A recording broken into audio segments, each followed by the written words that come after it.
All right, what is up, my homies, and welcome today to Gray Gaming. Today on another episode of Settlement Builds for Noobs, we have Outpost Zimonja. So for those of you who are not familiar with it, Outpost Zimonja is in the northernmost part of the central map. So if we look at it here on our Pip-Boy, we can see it's located fairly centered. So we have the coast over here, and all the way over here, we have Vault 111, where, of course, we first come out into the wasteland. So this is the northernmost settlement of all the settlements, and it's kind of out in the middle of nowhere. We're fairly close to 10 Pines Bluff, but really, there's not a lot here of much interest. So a lot of players don't spend a lot of time developing it, and this can be a pretty difficult location just because of the small map size and the rather rough terrain. So this is one of those more difficult locations to build at, and that's exactly the reason why I wanted to take a stab at constructing a settlement that I don't normally do that much with. And just to kind of break the mold a little bit, I'm going to be kind of shunning that concrete build set that you normally see at most of my other settlements. And I'm going to be doing a build that has a lot more space in-game reality. So we are located pretty close to a railroad track, and we are located rather close to a plane crash and a overpass. So we have access to plane parts, we have access to car parts, and we have access to train parts. So I wanted to make very heavy use of those three object sets. So that's what we're going to be doing today. We're going to be looking at a scav build at Outpost Zimonja. So without further ado, let's get going.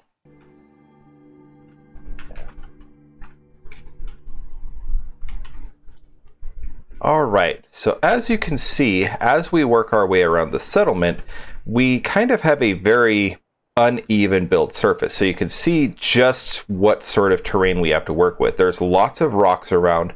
There's quite a few trees when we first get here, but we can clear most of them out. And there's also some structures in the middle that we cannot get rid of. There's this large radio tower in the middle with a brick structure and some unscrappable shacks at the base of it. But as far as the rest of the settlement goes, there's not a lot for you to be able to work with. And so that's one of the reasons why these scav builds are kind of the only real way to go.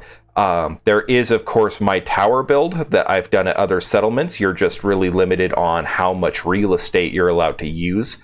But that's pretty much it vertically. So let's go ahead and take a look at this settlement from the ground. All right, so the first thing that we see is this main gate area. And the cool thing about the railroad cars is that their sliding doors actually work. So as we move in here, we do have a nice security checkpoint.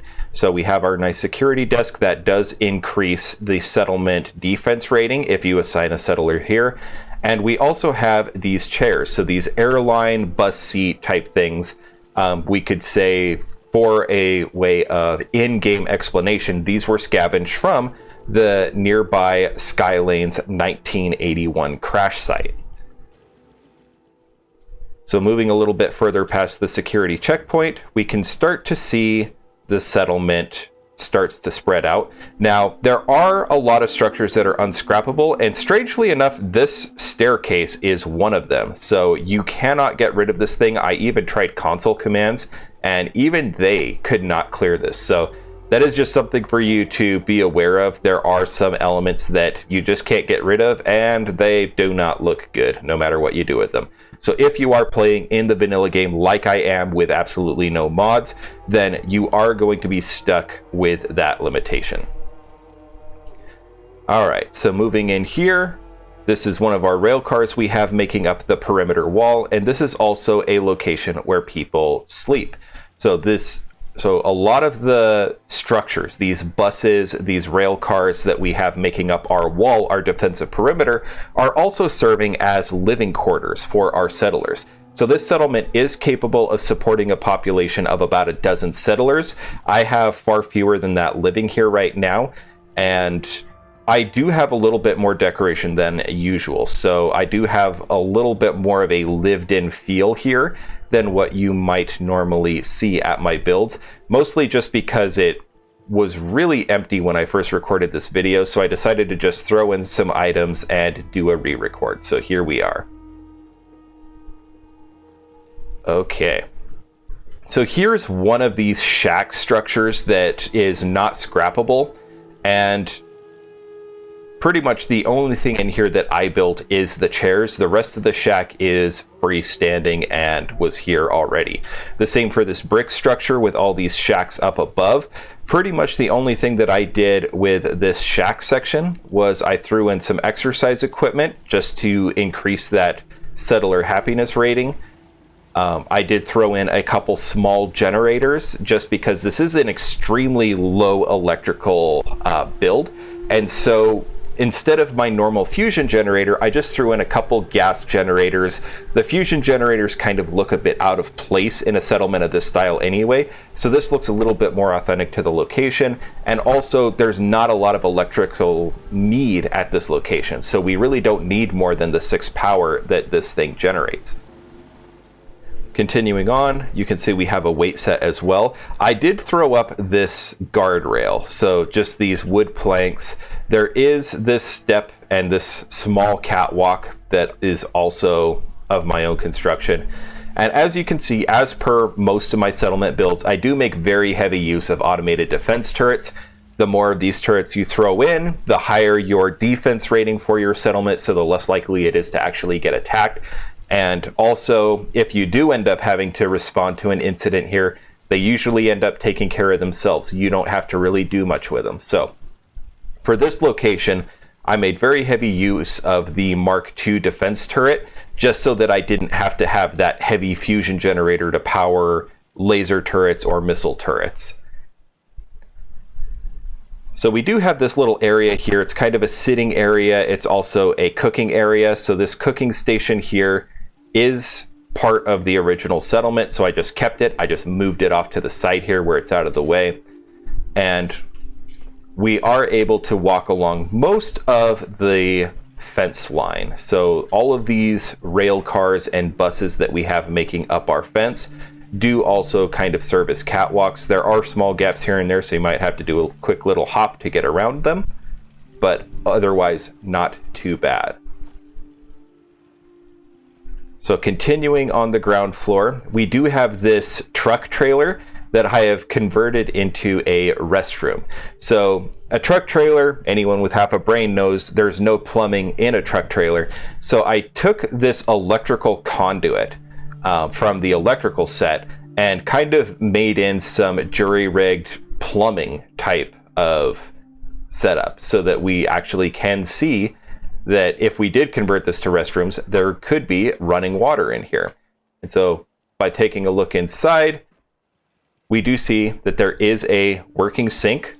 So that conduit outside is supposed to be the water plumbed in here. We also have a pair of toilets, so not a lot of privacy, but it gets the job done. And we also have a decrepit bathtub as well. And you can kind of see the conduit here. I didn't really think an end game for that one, but from the outside, it looks pretty realistic and understanding. All right, so another one of these buses. I kind of tried to make each of these buses and rail cars a little different, so you'll notice there's slightly different beds in most of them. There's different containers for storing your personal belongings. There's slightly different styles of seating, whether it's the 1-seat, 2-seat, or triple seat arrangements kind of spread throughout. So it really does look like a lot of what's in the settlement could have been scavenged, whether from the overpass where there's lots of old vehicles, or whether it's the crash site to the south, or whether it's across the hill to the rail yard. Everything here kind of has an in-universe explanation that's very close by. Now, one of the problems with these builds, whether it is the truck trailers, the buses, or the rail cars, they do not build on a steep slope like most of what the terrain here is. So you have to be able to level that out somehow. And so you can kind of see here where I had to build a platform just to get enough straight ground for you to be able to put a truck trailer. You can also see that with this rail car up here, and as well as with these rail cars spread all about. So you do need to have some kind of level terrain to build these in, and this is one of the reasons why a lot of people don't tend to build rail car or scavenger builds at Outpost Zimonja, at least nothing that really looks decent, simply because the terrain can be very limiting. And as this is a low power build, I don't have any powered water pumps in order to provide water to the settlement, so we do have all of these hand pumps spread throughout the settlement as well. There's enough water here for, I think, 15 settlers. So as long as you throw in some extra beds, you could support up to 15. And of course, you can always just throw in a few extra water pumps if your population exceeds that. So here is another rail car, and you can kind of see here what happens when the floor clips through. But so far, it doesn't detract too much. We have some suitcases and crates to keep your belongings in as well.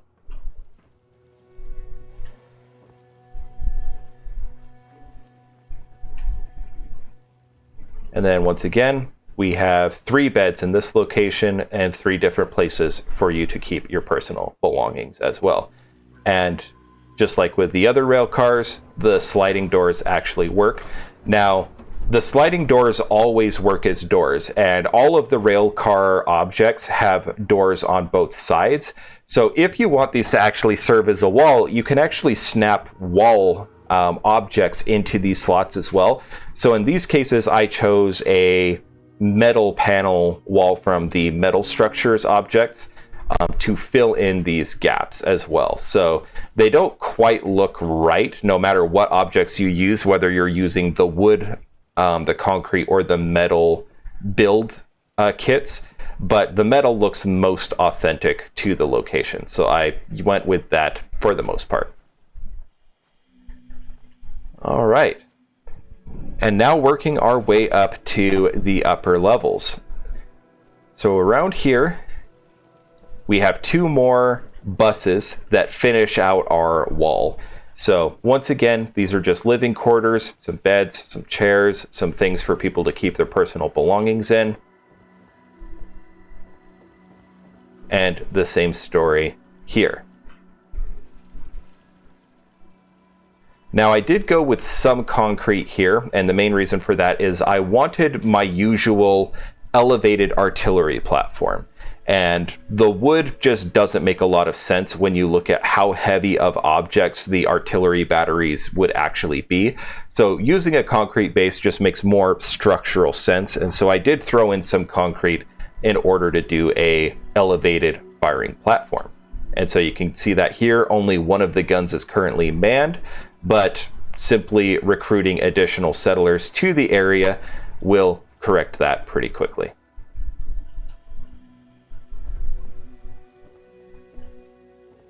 All right, and then moving around here to this catwalk, we can either continue along the wall and kind of view out over the northern section. So you can see here, this wire fence is the northernmost boundary of the map. So you can't go any farther north than here anyway. So we are right at the outer boundaries of the playable area anyway. But we do have this wall, and we do have these turrets set up and facing that direction to protect against any threats. And we can move up here to the top of this structure, which is where we have our rooftop gardening area. So I like the rooftop gardening idea, mostly because there was no room to put it down below and have it look good, but also for an in-universe explanation, this gets us out of the dirt where there might be some soil-borne diseases. We don't have to worry about insects that might travel under the ground, like the bloodworms from Nuka World making their way over here. And it just is more of a safe location for us to do our farming from. So having our garden on the top of these rail cars actually is a pretty safe proposition. And then here we just kind of finish out the rest of our walls. So anywhere along the wall tops we are able to get to. So if you have to repair any of the turrets, or you just want to walk along the walls and see what's going on, we have that option available. And so with that said, there's only one other location that we really haven't taken a look at. Actually, there's two, so I'll just keep going around my loop. So back here, we do have our brahmin fence, and I couldn't quite complete the fence line just because the edge of the buildable area is right there. You literally can't move anything closer to the rocks than what I currently have. So no, I don't want to store that. So there isn't a complete coverage of the brahmin fence like I would like to have, but if you're just looking from a distance, it doesn't look too bad. But anyway, we do have our brahmin feeder and a faucet feeding into it, so that kind of is our in-universe way of not having our brahmin thirst to death. All right, and the final place is this large rail structure up above. So one nice thing about the rail cars is they do snap together doorway to doorway. So if you can get one of these floating structures started, they actually make a pretty decent, not perfect, but decent large structure for you to work with. And so moving our way up here, we do have our barber shop over here. So we've just got a few seats for people to wait in and the barber's chair. Nothing super fancy like you might see at some of my other settlements. But here we have our major storefront. So here we've got our bar with some nice signage all about. Over here we have our general trader and not a lot else. If you do have to or want to throw some extra stores in, you can throw some stores along that wall as well, and it'll work just as well. And then, of course, we have our clinic. So the clinic has a nice waiting area. We also have a phoropter for anyone who wants to get eye exams. So we do have this fairly decent railcar structure, and I did kind of try and make this look pieced together. So there's only two colors you have to choose from, orange and blue. And so these would have to be hauled up in pieces. Like, you wouldn't just be able to lift an entire rail car off a railroad track and pack it in one piece. So these do look pretty cobbled together, where we have orange and blue all in the same car. And I did that intentionally to kind of show the fact that this would have had to have been dragged from another location. And so that is it for this large structure, and that's really it for the settlement.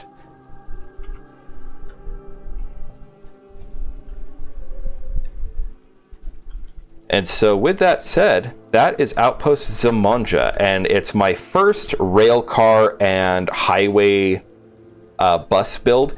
So I really had a lot of fun building it. It's not completely perfect, but it does do a pretty decent job of showing what a settlement would look like if you're really just dragging objects from other locations to try and make a location livable and semi-safe. So if you have any feedback or any comments or other suggestions for future movies, please drop those in the comments below. I really had a lot of fun building this location. It's not something that I normally work with. It was definitely outside of my comfort zone as far as my normal building materials or normal build style. So it was pretty fun. I was able to throw this together in about 5 or 6 hours of actual build time, and a lot of that was actually scrapping a settlement that I already had here. So I was really starting from scratch. So start to finish, I was able to get this done in about 5 hours. If you're new to the settlement building system and maybe don't have some of these object sets unlocked yet, you may have to go through several hours of gameplay in order to do it. And hey, there you can actually see a provisioner is using the sliding doors in order to get inside. So the settlement AI actually works with that. That's nice. So with that said, I think I'm going to wrap up here. This has been a lot of fun. I hope to see you all here next time at Great Gaming. Have a good one and stay safe, everyone.